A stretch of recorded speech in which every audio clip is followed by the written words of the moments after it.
Load shedding is having a negative impact on small businesses as profits take a huge knock. The Small Business Institute is calling for the sector to be included when solutions are found to rolling power cuts. I'm joined now by Dludlu, who's CEO of the Small Business Institute.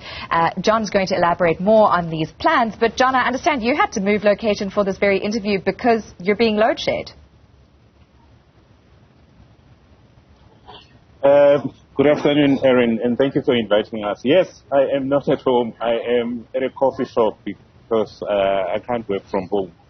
I'm being load shed, just like the millions of other South Africans who are going through this crisis. And John, we've heard today that we're in for 2 years of permanent load shedding up to level 3, so level 2, level 3. What do you think that's going to mean for small businesses?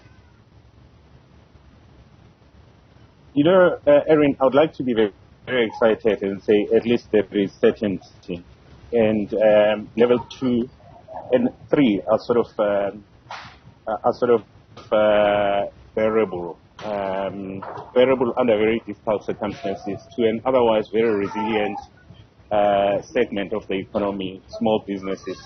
But I'm not so sure if I can believe what has just been said, because I've got about 3 numbers now, or 3 estimates.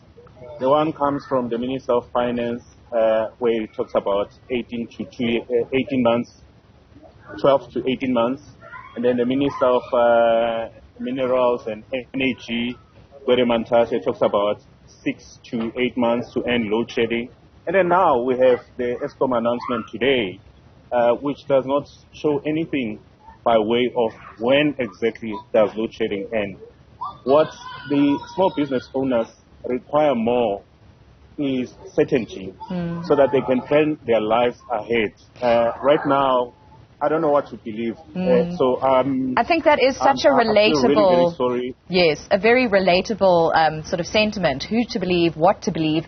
It also, John, just hearing you, or Mr. Dludlu, beg your pardon, hearing you say that strikes me that Eskom has gone from saying, or officials, ministers, presidents, whomsoever, have gone from saying when load shedding is going to end, maybe they've realized that's just too risky and you're shooting yourself in the own foot, to saying, oh, well, no, now we know this is going to be a permanent stage for the next 2 years. So there has been a bit of a shift there to going, well, this is what you're dealing with at a baseline, level 3, all the way through for the next 2 years.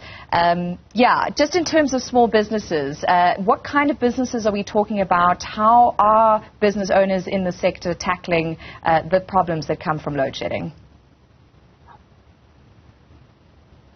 Erin, we've seen 2 types of interventions. The first one is where a large business, which is supplied by small businesses, takes on and shares the energy, takes on the small business owner, and so that they share the energy, alternative energy sources such as solar or the embedded generated energy.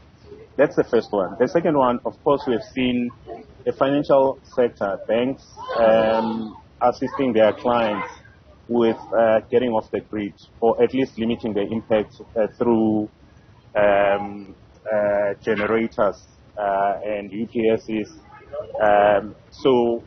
But government has been a slow mover in this instance. So it's only last week that we heard from the Minister of Small Business Development that she is considering sort of some remedial measures to assist small businesses to cope with load shedding.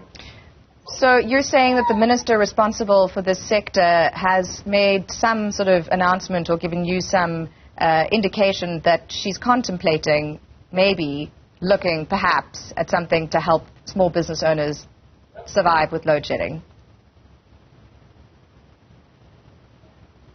Yes, better late than never, we say. So I was supposed to be invited to a meeting that her officials held with the role players in the SME ecosystem last Friday, but for some reason I did not receive the invitation on time. I expect to be making contact with the department officials during the course of this week to make our sentiments quite clear that the small business segment of the economy cannot continue unassisted, and we'll also be communicating our attitude and our practical ideas as to what the form of the relief measures should take. Mr. Dludlu, I just want to get very clear on the human picture here. You know, we're talking about small businesses. What kind of businesses are we talking about? Who owns them? What are their lives like? So there's two sets of businesses. The formally registered ones as well as the informal sector economy. Both are sort of equally. So if you're talking about the food vendors, for example, you have your stock, but you can't refrigerate it. So you're looking at, for example, the place where I'm sitting at now is a retailer. The owner was telling me that he's lost turnover by 15%. And this is a major retailer, by the way. 15% because people are not buying in bulk anymore. What they are doing is they are buying small amounts of food because they cannot guarantee that this food will not be rotten if you keep it longer with these unpredictable power schedules. And then, of course, I think you saw Sowetan did a very nice, it put a human face to all the suffering of small businesses last week. The sector that is hugely impacted is the burial societies and the funeral undertakers. Bodies are decomposing, and families are now having to bury as quickly as possible. You know, in the African community, normally a funeral waits for all the relatives to be contacted and to be able to make the funeral. Now we are in a situation where we're almost having to fast track the deaths and the burials. The burials, not the deaths. You've spoken about solar, you've spoken about UPS, support provided by banks and sort of the bigger players in the business sector. What are some of the most practical tools and solutions that help small businesses scrape through the dredge that is load shedding? I think those who have been able to diversify and to sort of have backup plans, and those who have been able to plug into other forms of energy. And some of them have also repurposed their businesses and rescheduled their work hours so that they sort of align them to when energy is available. So, for example, in Randburg, there is a very, which is an automotive and a spare parts industrial park. There is an auto body guy who now works during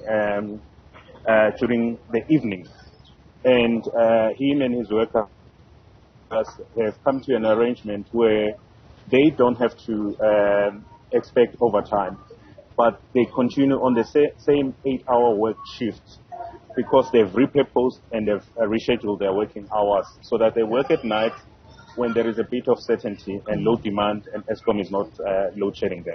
A bit of certainty in a sea of uncertainty. Mr. John Dludlu, CEO of the Small Business Institute, thank you, and maybe charge up your laptop while you're at that restaurant.